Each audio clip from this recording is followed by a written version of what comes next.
This episode of the Resilient Retail Game Plan is brought to you by Faire, the online wholesale platform built for independent retailers. If you're ready to find products your customers will actually love, Faire makes it simple.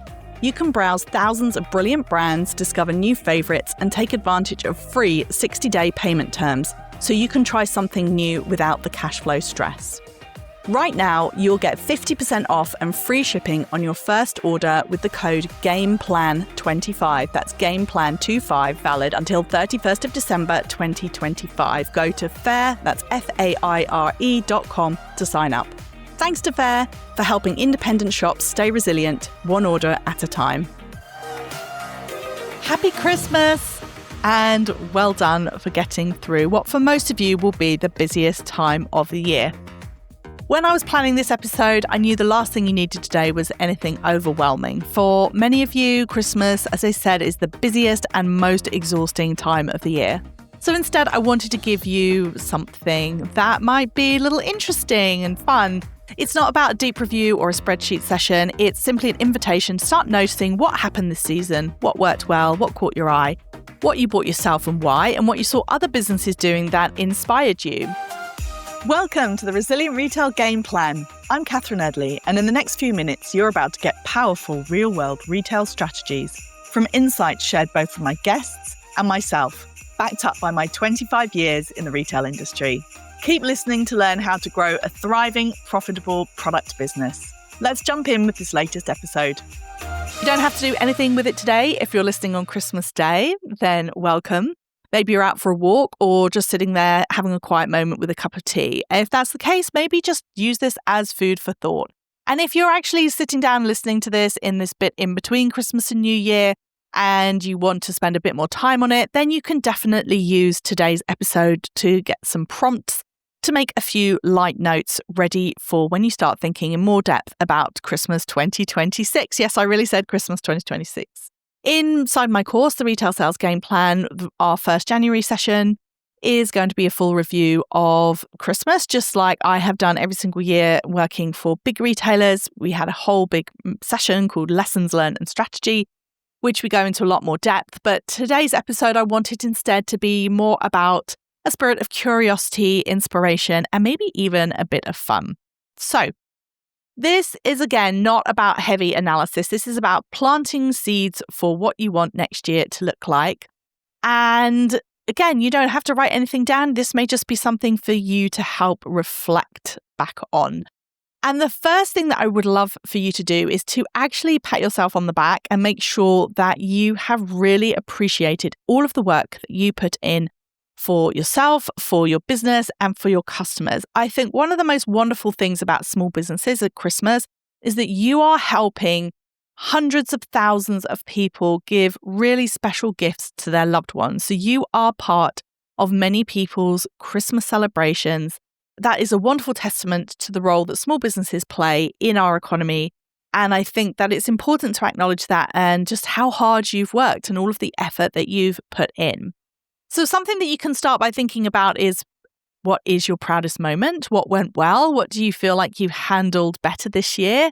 And make sure that you're acknowledging those wins. Small business owners are terrible at completing a huge, great task, getting through something, and then immediately asking themselves, what comes next? And instead of taking that moment to really say, do you know what? I did this really well. I'm really proud of it. So make sure that you are taking time today of all days to be really proud of everything that you did. And then the second thing to check in with is to say, how did Christmas 2025 feel? If you had to come up with a one-line summary, gut feel, don't overanalyze, what would it be? Would it be, do you know what, this actually felt really effortless and I really enjoyed it? Or is your gut reaction, I can't do this again next year? So follow that gut, make sure you write it down. You don't overanalyze it, don't worry about what that means, but just make sure you capture that feeling, like how did it feel? Often I find with these big, busy peak periods, we assume that we will always remember exactly how we felt, how everything went. But like a lot of stressful things in life, it feels like you can just very quickly forget. So it is really important to capture it. Just, as I said, even if it's just to capture, were you happy? Were you not happy? And again, if you feel like, do you know what, I can't do this again next year, Don't worry, you don't have to solve that today, but that's something for you to make a note of to really start thinking in more detail about in January. So then the next thing to think about is what worked. So we talked about proudest moment, but just taking a moment to think about what really worked really well. And those could be internal factors, like do you feel like you were really organized this year? Did you have the support that you need? Were your team fabulous? Were you happy with your packaging, the way your emails went out, your website, your customer service? Or was it external factors that you think worked really well? Maybe you got some great press. Your couriers didn't let you down. We can always hope. Suppliers, the platforms that you sell on, did they do really well? If you sell at wholesale, was that successful? Just keep it high level. Just notice it. Again, you don't have to get caught up in it, but just think, generally speaking, what was good? What was good that you want to do more of? And then the flip side, which is what had room for improvement. Now, this is not about, especially not today on Christmas Day, this is not about feeling bad about this. This is about just really noticing. No judgment, but what felt clunky, what felt difficult? Were there any major issues that came up? That's something that you can really think about addressing in January. Any surprises, any products that you thought weren't going to be great that were really good, and anything that you would change next time.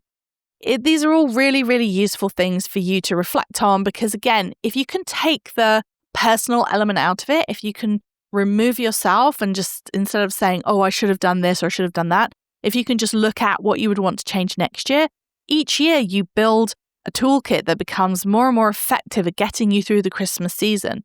There's always going to be things that come up. There's always going to be unexpected twists and turns. But if you can identify what worked well and then aim to do more of it next year and what didn't work so well and look to mitigate that next year, then each year, hopefully, in theory, your Christmas should become smoother and smoother. Now the fun part. Feel like your stock's running you, not the other way round? Stock Doctor is the done-for-you service that gets your product business back on track. Clients see, on average, 10% more sales with 10% less stock in just 6 months, which adds an average of £5,000 of profit per £100,000 of turnover after the cost of the programme. You'll get expert retail merchandisers doing the hard work for you, so you can stop guessing and start growing. Book your free call at resilientretailclub.com/stockdoctor and finally feel in control of your stock, cash flow and profit. Now the fun part. One of the things that people often miss about Christmas is that when you're looking for inspiration for your own business, one of the best ways to plan next Christmas isn't to look inward, but it's to look outward, not necessarily at direct competitors. In fact, it's often better if you're not looking at direct competitors. But for example, looking at other industries, it could be hospitality, who knows? It could be other types of businesses, it could be big brands, it could be creators or influencers that you saw who were making content around Christmas. And the thing is that while you're in the Christmas season, you're completely inundated by content, by adverts, by print media, by social media, and it's all talking about Christmas. So it's the perfect time for you to get inspiration for your business, although ironically, it's usually the time that you're the busiest, so you don't have the time to look around you. So at this moment here, where you may be taking a bit of a pause, this can be a fun thing for you to think about. What felt really exciting and fresh? What of the things that you did notice, what made you stop scrolling? Who do you think did a really good job? Which of the big Christmas ads on TV did you like? Or none of them maybe. But what stood out in your inbox? What were the products that maybe you saw popping up that you thought, oh, I would love to be able to do something like that? This is a really nice thing for you to reflect back on because you're still surrounded, you're still immersed in the Christmas messaging. But you can take a little moment to think about what that means for your business. What I love to do is, if you look at your inbox, if you're anything like me, you will have been bombarded, like all of us, with hundreds and hundreds of marketing emails. And one of the things that I find quite interesting is there's a lot of things I delete without even opening them. But then if I go into my deleted or my trash, then I can actually see that there are some emails that I did open. They're obvious. They're the ones that have clearly been read. So what's quite interesting is as you scroll down, I will quite often have a look and say, right, what was I opening and why? And I think that that's a really interesting question for you to ask yourself because is it that I just opened the ones from the businesses that I really loved? Okay, well then that really shows the importance of sending emails to your most engaged and loyal customers. Was it something about the subject line? What was it that enticed me? And I think that it's really interesting to learn from your own behaviors as a consumer when it comes to thinking about your retail business, because often people start businesses and they are effectively their own ideal customer. Think about how you acted at Christmas, and that might help you spark some thoughts for next year. Again, doesn't have to be heavy or in depth. It could just be something light and fun for you to do today. And also, what did you delete and not even look at? Were there things that totally turned you off? Would you open your own marketing emails? That's a good question. I asked myself that. And this can be a very light way of starting your 2026 research.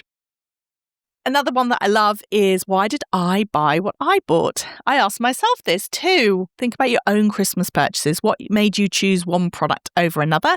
Was it convenience? Was it emotion? Was it just that the gift was completely right for the person that you had in mind? Was it the packaging, the price point? Was it the limited edition messaging, the brand story? Was it just because you went to a particular event and did most of your Christmas shopping there? And therefore, that's a really good reminder that it's often about where you are as much as what you're selling. And did you buy anything because it was beautifully displayed? Was it to do with a discount? How many of your purchases were done through Black Friday discounts, for example? And what did you almost buy but you didn't, and why? So again, this goes back to this idea of our own buying behavior. It's one of the fastest shortcuts for you to understand our customers. And it can be something that's, again, just something for you to ponder and think about, what is it? Why did I buy what I bought? What have been my triggers?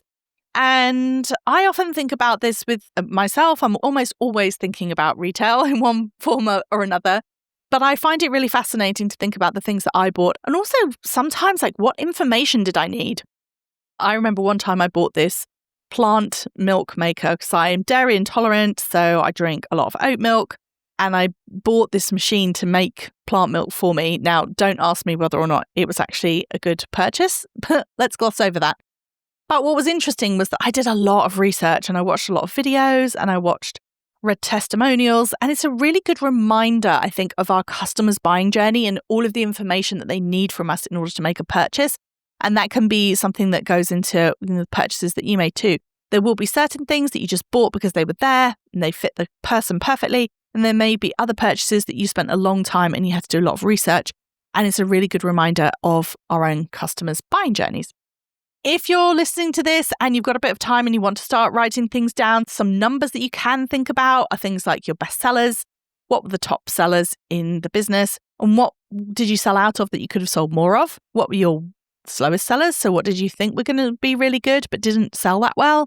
What did you not sell anything of that you really thought you would? What was your conversion rate over the fourth quarter? And where do you think you missed sales? Where did you have items that ran out of stock? Again, all of this not to be done with a critical eye for yourself, but for your understanding to help you build the basis of your 2026 plans. And then just thinking broadly, what do you want to do for 2026? What do you want to do more of next year? What do you want to sell less of? What product areas do you think are really tailing off for whatever reason? What themes or ideas caught your eye? What categories deserve expansion?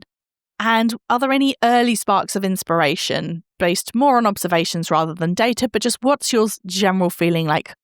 If you could put together a plan for Christmas 2026, what would that look like? And you can even set that as an intention. It's not about having a KPI. It is about a feeling. So you could say, right, 2026, I want it to be just like 2025. I thought that went brilliantly. Or you might say, do you know what? I really want to get more organized earlier. And again, just think about that more as a feeling than a hard number. You can do more of that in come January. You can really build on that and think about more about what you want to do. But for now, just think about, how did it go? What are you proud of? What worked well? What could be easier next year? And how do you want Christmas 2026 to feel? And then also think about, why did you buy what you bought? And also what Christmas marketing felt really fun, exciting, interesting to you and inspirational. So no pressure today. These are simply little nudges. As I said, I go through a full Christmas review inside my course, The Retail Sales Game Plan. So if you're a part of that, then we will be doing that together in January. But for everyone else, thank you so much for listening to the podcast. I hope you have a really calm, relaxing day and look forward to talking much more about building a profitable product business in 2026.